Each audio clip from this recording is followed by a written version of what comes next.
Hello दोस्तों, मैं हूं आपका दोस्त हरेंद्र।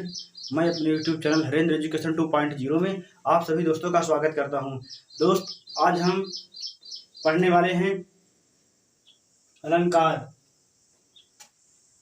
अलंकार का पार्ट फर्स्ट। यह यूपी बीएड वालों के लिए, सुपर टेट तथा ऑल एग्जाम की तैयारी करने वाले दोस्तों के लिए बहुत ही महत्वपूर्ण सिद्ध होगा। हिंदी व्याकरण अलंकार। दोस्त, हम सर्वप्रथम देखेंगे परिभाषा। अलंकार किसे कहते हैं, परिभाषा देखेंगे। क्या देखेंगे सबसे पहले? परिभाषा। अलंकार किसे कहते हैं? अलंकार किसे कहते हैं? काव्य की शोभा बढ़ाने वाले तत्व। काव्य की शोभा बढ़ाने वाले तत्वों को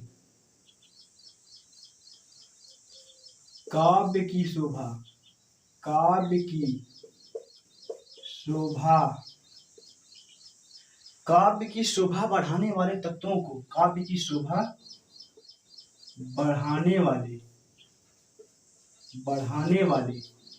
तत्वों को या शब्दों को, काव्य की शोभा बढ़ाने वाले तत्वों को या शब्दों को अलंकार कहते हैं। अलंकार कहते हैं। अलंकार कहते हैं। काव्य की शोभा बढ़ाने वाले तत्वों या शब्दों को अलंकार कहते हैं। अलंकार से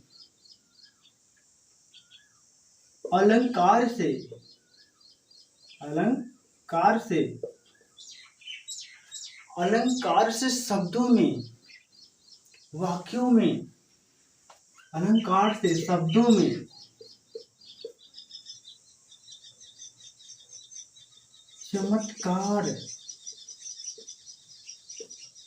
चमत्कार उत्पन्न हो जाता है।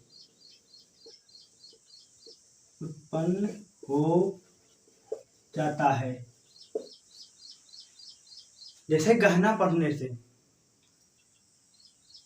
जैसे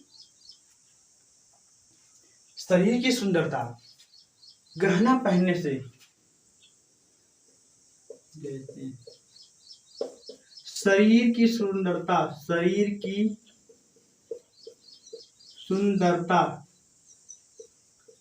शरीर की सुंदरता गहना पहनने से, गहना पहनने से, गहना पहनने से सुंदर दिखने लगता है। सुंदर दिखने लगता है। उसी प्रकार अलंकार के प्रयोग से शब्दों में चमत्कार। दोस्त, जिस प्रकार से नारियों की सुंदरता गहनों के द्वारा, शरीर की सुंदरता गहनों के द्वारा बढ़ जाता है, उसी प्रकार काव्य की शोभा अलंकार के द्वारा, काव्य की शोभा अलंकार के द्वारा बढ़ जाता है। जैसे कविता, हुआ सवेरा चिड़िया बोली, तब बच्चों ने आंखें खोली, अच्छे बच्चे मंथन करते। तो कविता में दोस्त अलंकार की वजह से वह अधिक मनोहारी, अधिक सुंदर और अधिक आकर्षक हो जाता है। जिस प्रकार शरीर की सुंदरता गहना पहनने से सुंदर दिखता है, दिखने लगता है, उसी प्रकार काव्य की शोभा अलंकार के द्वारा सुंदर हो जाता है। तो अलंकार के भेद मुख्यतः दो हैं और सामान्यतः तीन हैं। पहला है शब्दालंकार, दूसरा है अर्थालंकार, तीसरा है उभयालंकार। अब दोस्त चलेंगे अलंकार के शब्दालंकार की सर्वप्रथम चर्चा करेंगे। शब्दालंकार,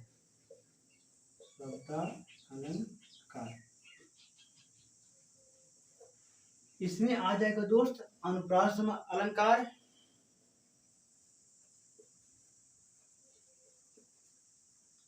अनुप्रास।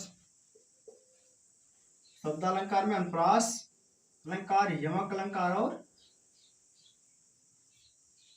श्लेष अलंकार। अनुप्रास अलंकार, अनुप्रास अलंकार के दोस्त, अनुप्रास अलंकार के 5 भेद हैं। देखेंगे दोस्त हम। छेका अनुप्रास, जहां पर क्या है, छेका अनुप्रास, जहां पर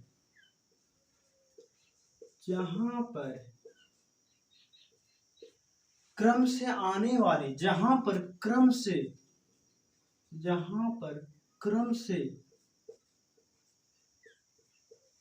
आने वाले, जहां पर क्रम से आने वाले व्यंजनों की आवृत्ति, क्रम से आने वाले व्यंजनों की आवृत्ति, व्यंजनों की आवृत्ति,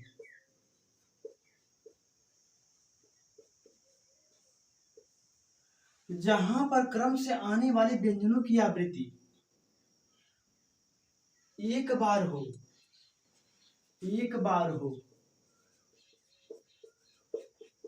वहां पर छेका अनुप्रास होगा, वहां पर छेका अनुप्रास अलंकार होता है।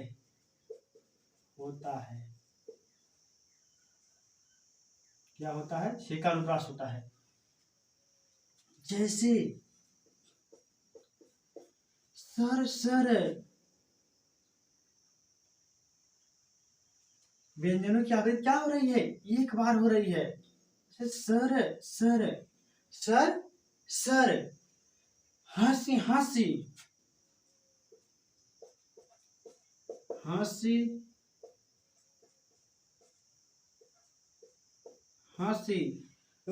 रिझी।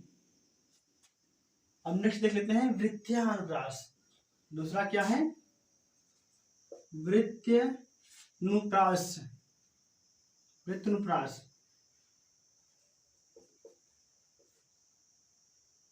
दूसरा है वृत्त्यानुप्रास अलंकार, जहां पर एक वर्ण की आवृत्ति, जहां पर एक वर्ण की आवृत्ति, जहां पर एक वर्ण की आवृत्ति अनेक बार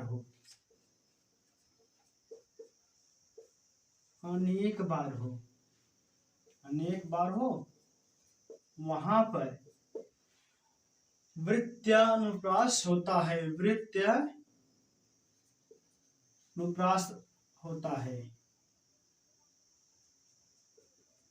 वृत्त्यानुप्रास अलंकार होता है। जैसे तरनी तनुजा तट तमाल, तरुवर बहुछाए। तरन तनुजा तट तमाल तरुवर बहुछाए, जहां पर वर्ण की आवृत्ति अनेक बार हो,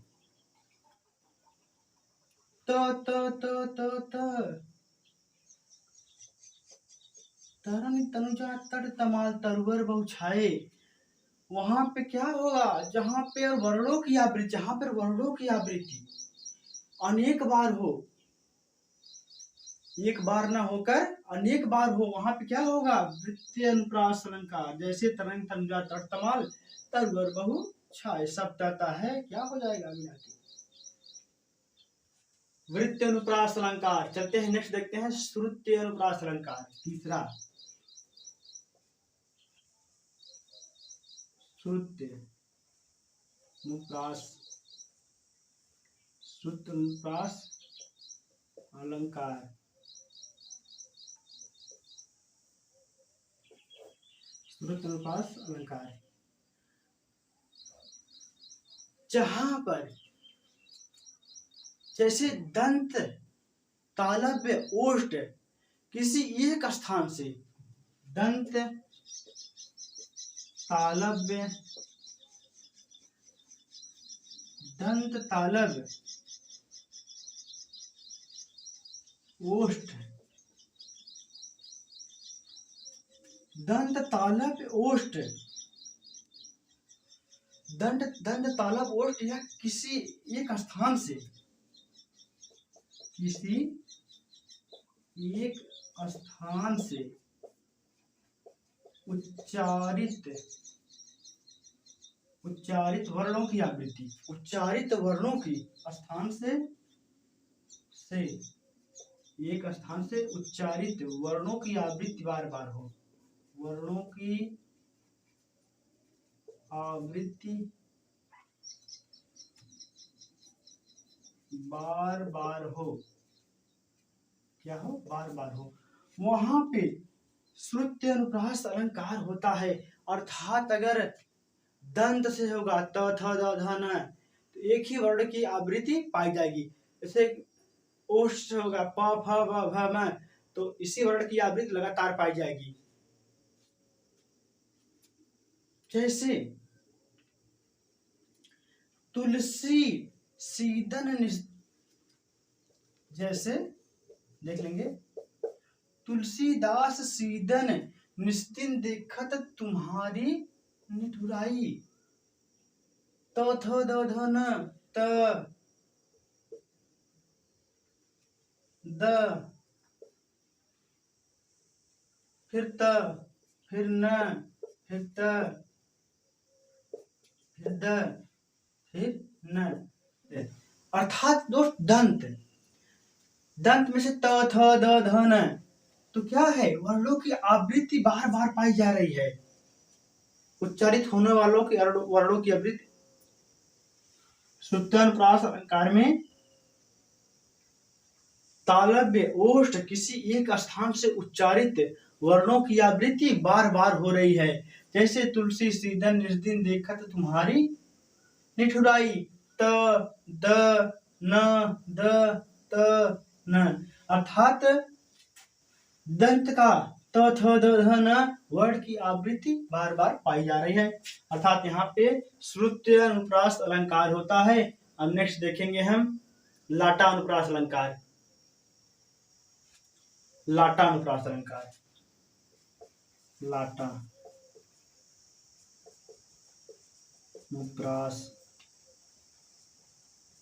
अलंकार, लाटा अनुप्रास अलंकार, जहां पर एकार्थक, जहां पर एकार्थक शब्दों की आवृत्ति हो, शब्दों की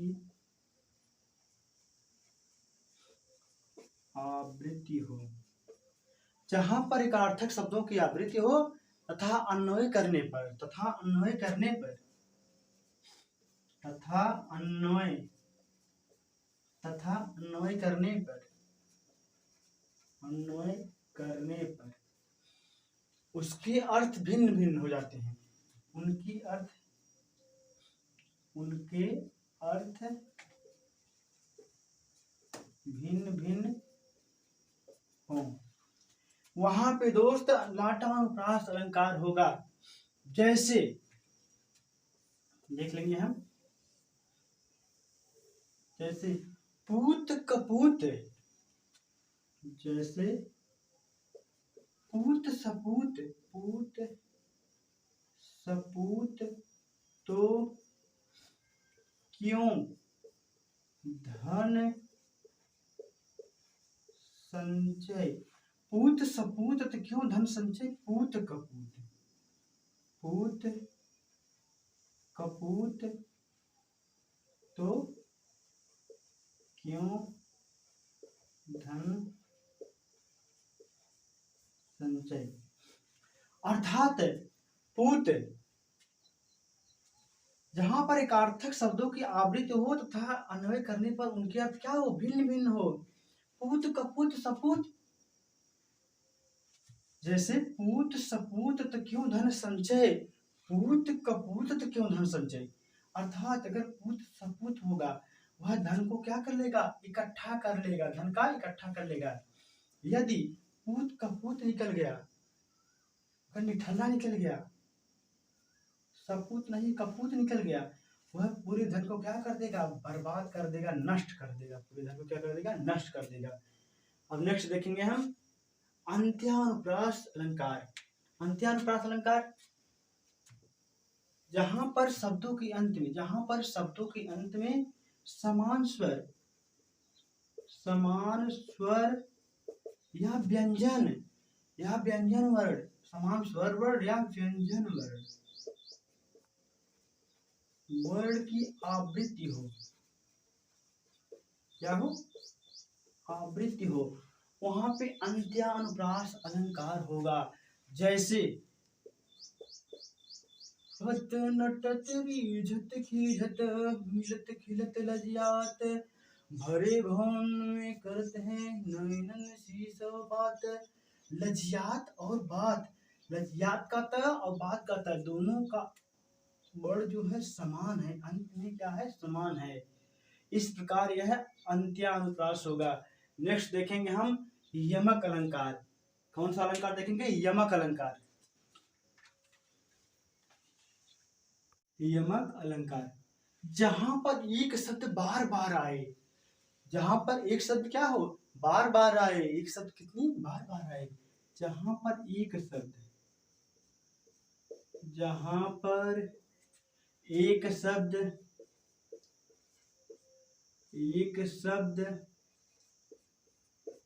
बार बार आए, जहां पर एक शब्द बार बार आए,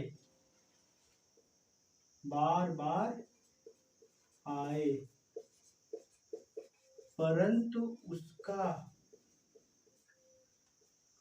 एक शब्द बार बार आए परंतु उसका अर्थ बदल जाए, परंतु उसका अर्थ बदला हो, परंतु उसका अर्थ बदला हो। जहां पर एक शब्द बार बार आए परंतु उसका अर्थ बदला हो या बदल जाए,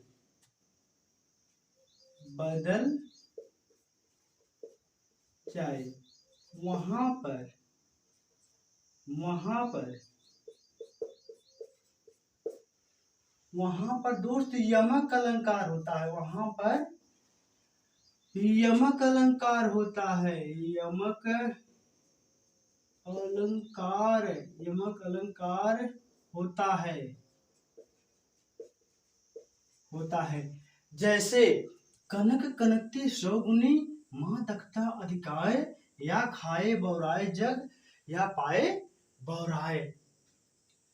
कनक कनकते सौगुनी, माँ तख्ता अधिकाय, या खाए बौराए जग, वा पाए बौराए। जैसे एक कनक का अर्थ है सोना, दूसरे का अर्थ है धतूरा। अगर हम सोना अधिक पा जाएंगे तो पागल हो जाएंगे, बौरा जाएंगे। यदि एक धतूरा अधिक खा लेते हैं या धतूरा खा लेते हैं तब भी हम पागल हो जाएंगे और बौरा जाएंगे। नेक्स्ट देखेंगे श्लेष अलंकार, तीसरा श्लेष अलंकार। श्लेष अलंकार, जहां पर शब्द एक बार प्रयुक्त हो परंतु उसका अर्थ क्या हो, बार बार हो। हम किसी शब्द को एक बार प्रयोग कर देते हैं, उसका जो अर्थ है बार बार आता है। जैसे एक ही शब्द का कई अर्थ निकलता है। जैसे रहीमन पानी राखिए, बिन पानी सब सून, पानी गैन उबरे, मोती मानुष चून। रहीमन पानी राखिए, बिन पानी सब सून, पानी गए भरे मोती मानुष चून। जैसे ये पानी का अर्थ है, ये पानी का अर्थ है मोती, ये पानी का अर्थ है मोती, मोती के अर्थ में, मोती के अर्थ में। और दूसरा पानी का अर्थ है, दूसरे पानी का अर्थ है मानव, मानव की इज्जत आबरू, मानव के अर्थ में प्रयुक्त होता है। एक मोती के अर्थ में पानी का अर्थ है, एक मानव के अर्थ में का चमक चला जाता है। चमक, मोती से अगर उसका चमक चमक चला गया, अगर जैसे मोती से उसका चमक चला गया तो उसका अस्तित्व ना के बराबर हो जाता है। मानव का अगर प्रतिष्ठा, अगर मानव का प्रतिष्ठा अगर चला गया, मानव का अगर प्रतिष्ठा चला गया, प्रतिष्ठा, मानव का अगर प्रतिष्ठा चला गया, समझो उसका सब कुछ चला गया। आटे में अगर पानी का प्रयोग न। कैसा लगा मेरा वीडियो कमेंट करके जरूर बताइएगा। इस वीडियो में इतना ही, मिलते हैं नेक्स्ट वीडियो में। जय हिंद, वंदे मातरम।